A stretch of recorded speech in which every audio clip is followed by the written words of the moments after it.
Hi friends, this is your Python Patta here, and now we are going to see slicing in list. Okay, so we already seen that list can store as much as items in it, and what do we have to work with only some specific group of items from that list. So in order to do that, slicing comes into play. So in order to understand slicing very properly, let's take an example list named flowers. In that, I'm just going to store some names of flowers: rose, jasmine, tulip, lavender, and daisy. And I'm just going to print that. Print of flowers of 1 is to 3. This thing is slicing. Okay, and this the first is the it is also the index number. Okay, so here I need the items from 1 to 3. This 1 is the starting point and 3 is the ending point. And here too, the ending point will not be included when printing the items. Okay, so here I have given 1 is to 3. So in sense, what we will get as output in sense, first and second element. So here the first element is jasmine and second is tulip. Okay, and here is our output. So that's it. The ending number, ending index number will not be included when printing the items. Okay, and another method of doing.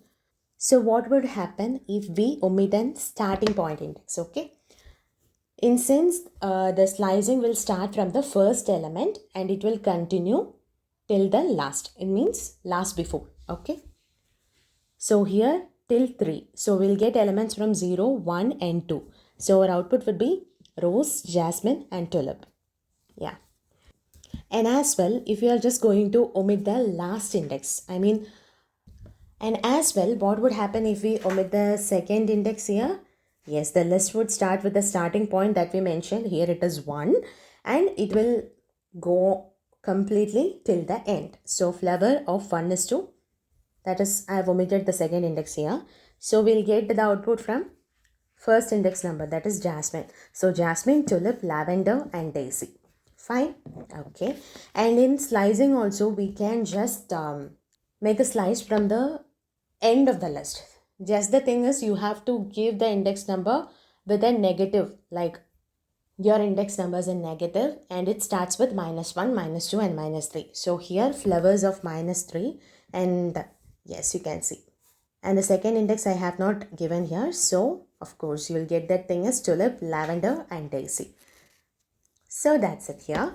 And what if we have to loop through the slice? That also could be done.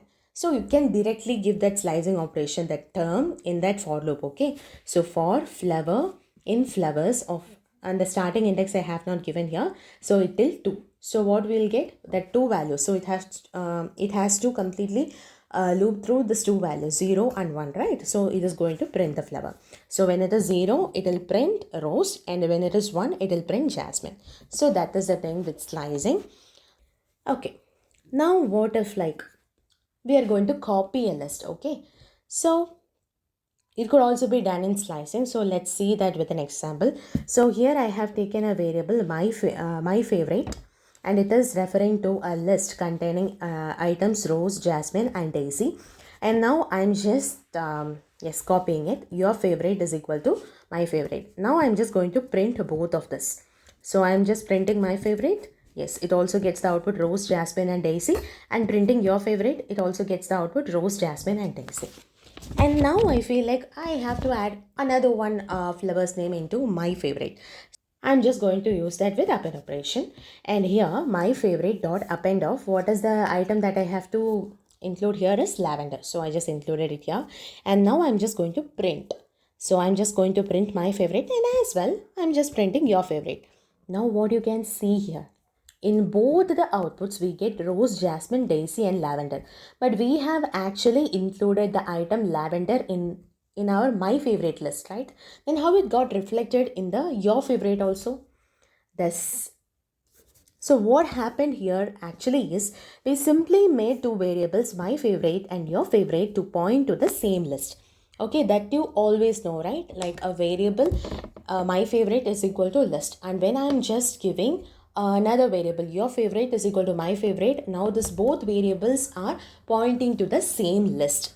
Okay, this is what happened. So if we change the list, it would be reflected on both the variables. So this is not the efficient way to create a new list from the existing list.